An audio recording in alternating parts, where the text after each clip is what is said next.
अब चांद से हम करीब करीब उतनी ही दूरी पर हैं जितनी दूरी दिल्ली से मथुरा या फिर दिल्ली से कुरुक्षेत्र की है। चंद्रयान 3 तय योजना के मुताबिक चंद्रमा की अलग कक्षाओं में घूमते हुए लैंड करने की कोशिश करेगा। ये सॉफ्ट लैंडिंग 23 अगस्त को होगी। देखा जाए तो चंद्रमा की सतह और चंद्रयान 3 की दूरी करीब 163 किलोमीटर ही रह गई है। चंद्रयान 3 को लूनर ऑर्बिट में 5 अलग अलग कक्षाओं में चक्कर लगाना था। आज उसने सॉफ्ट लैंडिंग से पहले आखिरी यानी 5वीं कक्षा में एंट्री की है। अब यहां चक्कर लगाने के बाद चंद्रयान 3 सॉफ्ट लैंडिंग की कोशिश करेगा। मिशन चंद्रयान 3 के लिए कल का दिन काफी महत्वपूर्ण है। दरअसल आज उसने चंद्रमा की 5वीं कक्षा में एंट्री ले ली है, लेकिन कल वो चंद्रमा की सतह पर उतरने के लिए पहला कदम उठा लेगा। हम आपको लूनर ऑर्बिट यानी चंद्रमा की कक्षाओं में चक्कर लगाने को लेकर कुछ खास जानकारी देना चाहते हैं, क्योंकि इसके बाद हम आपको जो बताएंगे उसे समझने के लिए आपका यह जानना बहुत जरूरी है कि चंद्रयान के लिए 2 तरह के लूनर ऑर्बिट हैं।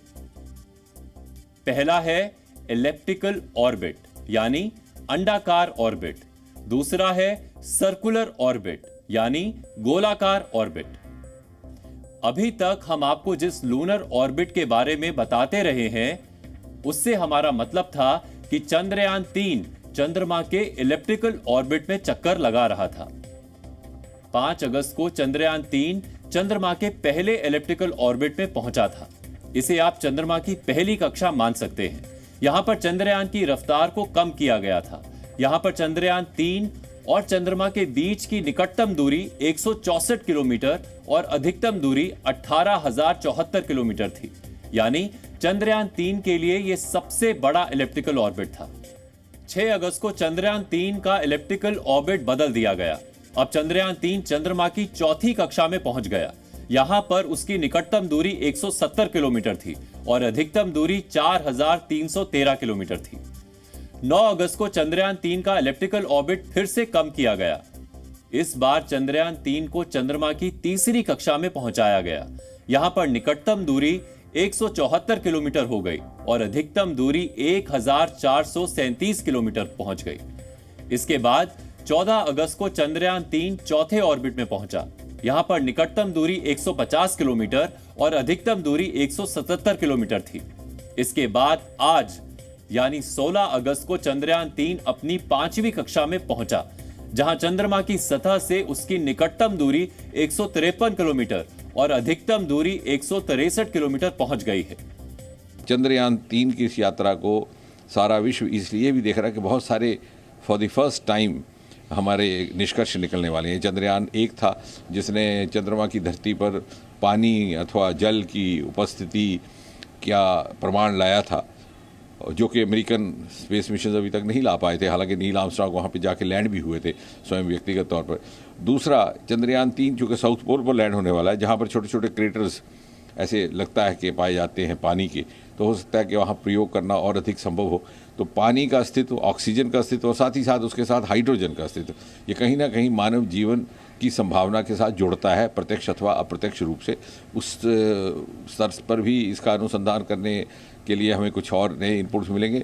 और इसके अतिरिक्त चांद की धरती पर इन सिटू जो प्रयोग होंगे, एक्सपेरिमेंट्स होंगे, उनके नतीजे, उनके निष्कर्ष न केवल भारतीय संस्थानों को बल्कि नासा जैसे प्रीमियर संस्थानों को भी उपलब्ध रहेंगे।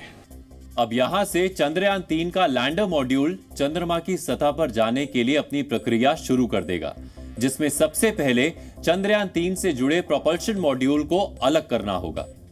17 अगस्त यानी कल चंद्रमा के 5वें एलिप्टिकल ऑर्बिट में चंद्रयान का प्रोपल्शन और लैंडर मॉड्यूल अलग हो जाएगा।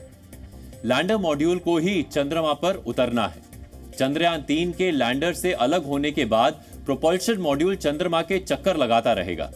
प्रोपल्शन मॉड्यूल इस दौरान पृथ्वी से आने वाले रेडिएशन की जानकारी इकट्ठी करता रहेगा। चंद्रयान 3 का लैंडर इसके बाद चंद्रमा पर सॉफ्ट लैंडिंग के लिए चंद्रमा की सतह से अपनी दूरी लगातार कम करता रहेगा।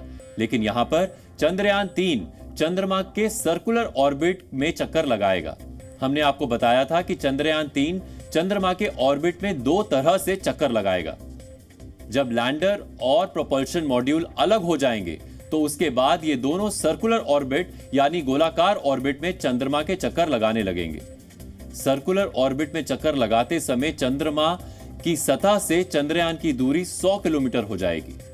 एलिप्टिकल ऑर्बिट में अधिकतम और निकटतम दूरी होती है, लेकिन सर्कुलर ऑर्बिट में दूरी हर तरफ से 100 किलोमीटर ही रहेगी, यानी चंद्रमा की सतह से चंद्रयान 3 100 किलोमीटर की ऊंचाई पर होगा।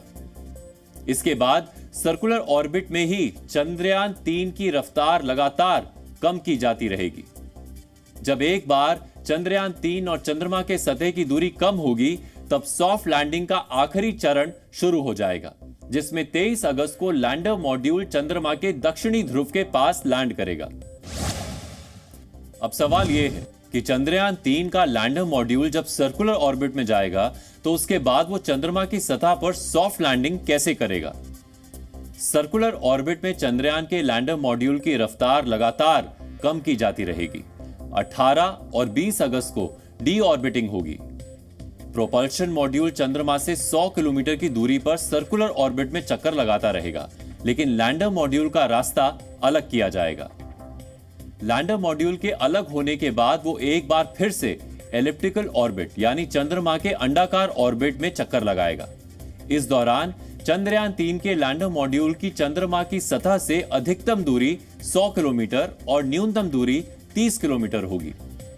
23 अगस्त को लैंडर मॉड्यूल की चंद्रमा की सतह पर सॉफ्ट लैंडिंग करवाई जाएगी, लेकिन सवाल यह है कि जब चंद्रमा पर हमारा चंद्रयान 3 20 तारीख को पहुंच जाएगा, तो फिर उसे 23 तारीख को लैंड क्यों करवाया जा रहा है? आखिर 3 दिन बाद लैंडिंग क्यों?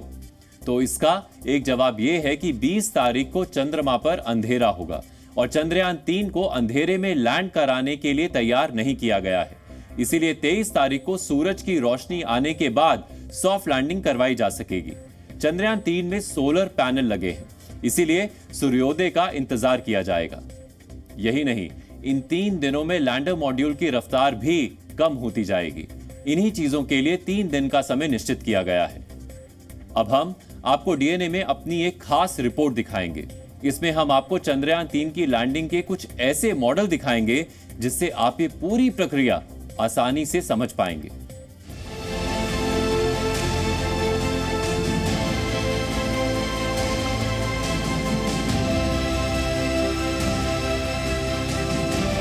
चंद्रयान 3 की यात्रा से जुड़ी एक छोटी छोटी जो चीज़ें हैं, उस चीज़ को समझाने के लिए हम ये रिपोर्ट आपके लिए लाए हैं। और आज हम आपको बताएंगे कि किस तरह से वो पूरी यात्रा को इस वक्त चंद्रयान पूरा कर रहा है और बहुत निकट पहुंच चुका है। चांद के महज 150 किलोमीटर की दूरी है, लेकिन अभी भी बहुत से कुछ अहम पड़ाव बाकी हैं। बहुत सी ऐसी चीज़ें हैं जिनको हम आप तक पहुँचाने की लगातार कोशिश कर रहे हैं, और ये वो छोटी छोटी चीज़ों को समझाएंगे किस तरह से वो प्रोपल्शन मॉड्यूल की आप नाम तो सुनते हैं, लेकिन वो आखिर क्या है, वो अलग हो रहा है तो आखिर किस चीज़ से अलग हो रहा है। अगर लैंडर अलग हो जाएगा तो लैंडर किस तरह से 7 दिन बाद वहाँ पर लैंड करेगा, क्या होगा जब रोवर उतरेगा, ये सभी सवालों के जवाब आपको आज इस रिपोर्ट में हम देंगे। ये देखिए, आपको एक मॉडल के रूप में हमने इस वक्त दिखाने की कोशिश की है, क्योंकि अक्सर बात आएगी, आप बहुत जगह पढ़ेंगे तो सही कि प्रोपल्शन मॉड्यूल और लैंडर अब अलग होंगे, लेकिन उस चीज़ को समझाना ये हमारी जिम्मेदारी है, आप तक पहुंचाना हमारी जिम्मेदारी है। हमारे साथ इस वक्त प्रेरणा जी हैं, प्रोग्राम मैनेजर हैं यहाँ पर। देखिए, उसको समझाने के लिए आज हम अलग तरीके से आपको बताएंगे कि इस वक्त ये जो सतह बनाई गई है जिस पे हम खड़े हैं, वो सतह भी एकदम चांद के उसी तरीके से बनाई है जिस तरह से वो आपको उबड़ खाबड़ बोल लीजिए आम भाषा में, वैसा सा नजर आ रहा होगा। लेकिन अभी क्या होना है, जो सबसे इस वक्त ज़रूरी बात है वो ये है कि 17 अगस्त को प्रोपल्शन मॉड्यूल और विक्रम लैंडर इस वक्त अलग होंगे। अलग होने का क्या मतलब होता है, इस चीज़ को हम समझते हैं। मैम, अगर मैं समझूं कि कहा जा रहा है कि प्रोपल्शन मॉड्यूल लैंडर अलग होने वाले हैं, लेकिन उसका आसान भाषा में अगर हम आप मतलब बताएं तो आखिर में क्या होने वाला है? जी, पहले तो हम जब चंद्रयान की बात करते हैं तो हम उसके मेजर कंपोनेंट्स के बारे में बात करते हैं। तो चंद्रयान 3 के 3 मेजर कंपोनेंट्स थे इस बारी, propulsion module, Vikram and the lander. क्योंकि प्रोपल्शन जो है वो एक कैरियर था जिसके अंदर विक्रम और प्रज्ञान दोनों को वो लेकर समाकर ट्रेजेक्ट्री में चक्कर काट रहा था। अब क्योंकि हम आज की अगर डेट की बात करें तो वो बहुत ही लूनर सरफेस के क्लोज है और कल का दिन जो है वो निर्धारित किया गया है कि ये सेपरेशन का प्रोसेस होगा। तो कल के दिन जो है प्रपल्शन मॉड्यूल से विक्रम जो है वो अलग होगा और आगे का काम अब विक्रम और प्रज्ञान जो है वो संभव करेंगे सतह की मैपिंग कर कर, रिसर्च कर कर, और जिसके लिए मिशन की ये प्लानिंग करी थी। तो कल ये सेपरेशन का प्रोसेस जो है वो निर्धारित होगा अपने समय पर।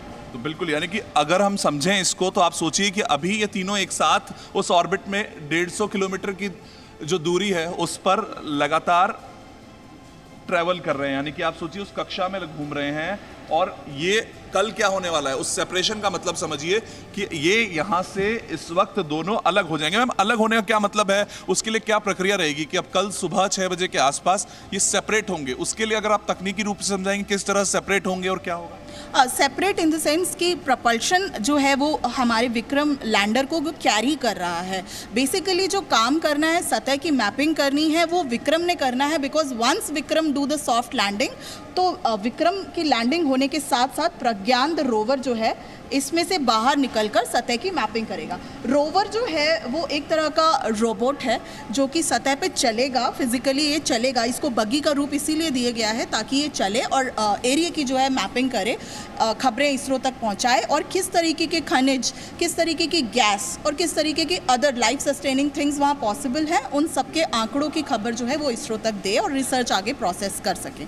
तो ये प्रोसेस जो है वो कल हैपन होगा। मतलब एक तरीके से अपने इससे इनको अलग करेगा, डिटैच कर लेगा। उसके बाद ये कब तक घूमते रहेंगे और किस, मतलब वो बीच के जो दिन है उसके उस दौरान ये कहाँ होंगे और इसकी क्या स्थिति होगी? क्योंकि आखिरी कक्षा पे ऑलरेडी हम लोग पहुंच गए हैं, 150 किलोमीटर का दायरा अब रह गया है लैंडिंग होने से पहले का। तो प्रपल्शन मॉड्यूल जो है वहीं से संपर्क साधेगा और लैंडर जो भी रिसीव करेगा वहाँ से इंफॉर्मेशन, जो रोवर जो है वो लैंडर तक पहुँचाएगा और लैंडर प्रपल्शन तक और प्रपल्शन जो है वो इसरो तक, क्योंकि ऑर्बिटर हमारी बाहर से मैपिंग कर रहा है। तो इसको बहुत ही क्रिटिकली एनालाइज करके मॉड्यूल बनाया गया है ताकि हर कंपोनेंट का इस्तेमाल जो है वो इस मिशन के अंदर बहुत इंपॉर्टेंट सिग्निफिकेंट रखता है। बिल्कुल। तो देखिए, अब ये प्रोपल्शन मॉड्यूल इस वक्त इससे अलग तो हो जाएगा, लेकिन इसका एक अहम रोल और है जो हम आपको बता रहे थे कि वो अभी जो सारी जानकारियां हैं रोवर से लैंडर और लैंडर से जो जानकारी इसरो तक पहुंचानी है उसके लिए इसका अभी भी बड़ा रोल रहेगा। ये उसी कक्षा में होगा, लेकिन जब ये इसके बाद अलग होंगे और वो 23 अगस्त का वो समय है जिस दिन यहां पर वो लैंडर लैंड करेगा और उसको रोवर को उससे उतारा जाएगा। मैम, पिछली बार कहां पर चूक हुई थी और इस बार क्या कुछ चीजों की तैयारी है? जी, पिछली बार जो थी हमारी सॉफ्ट लैंडिंग नहीं हो पाई थी। अब सॉफ्ट लैंडिंग का मतलब क्या होता है? सॉफ्ट लैंडिंग को अगर आसानी से समझें तो सॉफ्ट लैंडिंग का मतलब होता है सेफ लैंडिंग।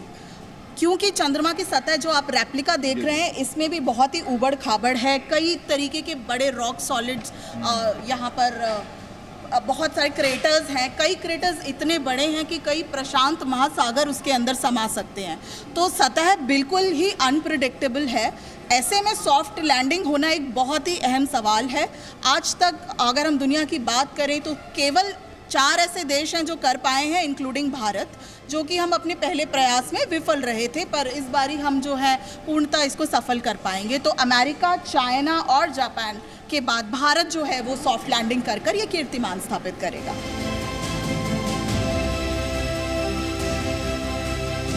ये हमारी लूनर ट्रांसफर ट्रेजेक्ट्री है और ये अंडाकार आकार पे जो है ये घूमकर हम जो है चंद्रमा के सबसे करीबी सतह को जो है एक्सप्लोर करेंगे। क्योंकि ये 5 से 6 कक्षा का जो राउंड था ओवल शेप में लेने के बाद आज जो है 16 तारीख को जो है इसकी कक्षा को रिड्यूस कर दिया गया है और हम एक कदम और चंद्रमा के करीब पहुंच गए हैं।